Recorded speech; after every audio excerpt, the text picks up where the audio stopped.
Сәлем балалар, бүгін 79-шы сабақты өтеміз. Сабақтың тақырыбы заттың қимылын білдіретін сөздер. Бірінші жаттығу мәтінді рөлге бөліп оқыңдар. Инелік пен тиын. Ертегі. Тиын ағаш қуысындағы інінде отырған. Оның қасына бір инелік ұшып келді. Ол: «Тиын, сен не істеп отырсың?» деді. «Мыналарды кептіріп отырмын», деді ол. Күнге жайып қойған саңырауқұлақтарын көрсетті. «Оны қайтесің?» деді инелік. «Қыста жеймін, бұл менің қыстық азығым». «Өзің де қысқа азық жинайтын шығарсың?» деді тиын.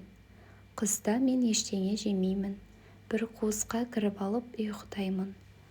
«Ой, неткен ұйқышылсың», деді тиын.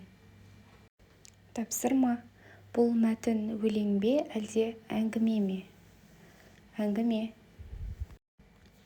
Мәтін мазмұны бойынша бір-біріңе сұрақ қойыңдар. Тиын қайда отырды? Тиын ағаш қуысындағы інінде отырған. Тиынға кім келді? Тиынға инелік ұшып келді. Ұйқышыл инелік пе, тиын бе? Инелік. Қыста кім азық жемейді? Инелік. Екінші жаттығу: ребусты шеш. Ине және елік.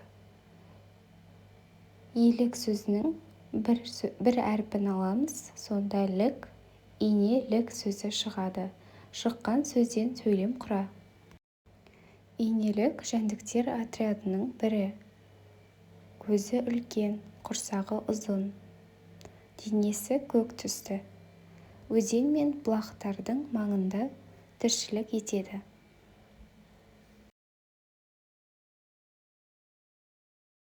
Үшінші жаттығу: көркем жаз.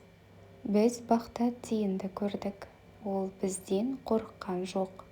Адамға әбден үйреніп алған. Тапсырма: қимылды білдіретін сөздерді тап. Біз бақта тиынды не істедік? Көрдік. Ол бізден не істеді?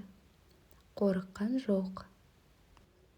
Адамға әбден не істеген? Үйреніп алған. Міне бізді қимылды білдіретін сөздеріміз: көрдік, қорыққан жоқ, үйреніп алған. Дәптерімізге көркем жазып шығамыз. Сабағымыз аяқталды. Сау болыңыздар.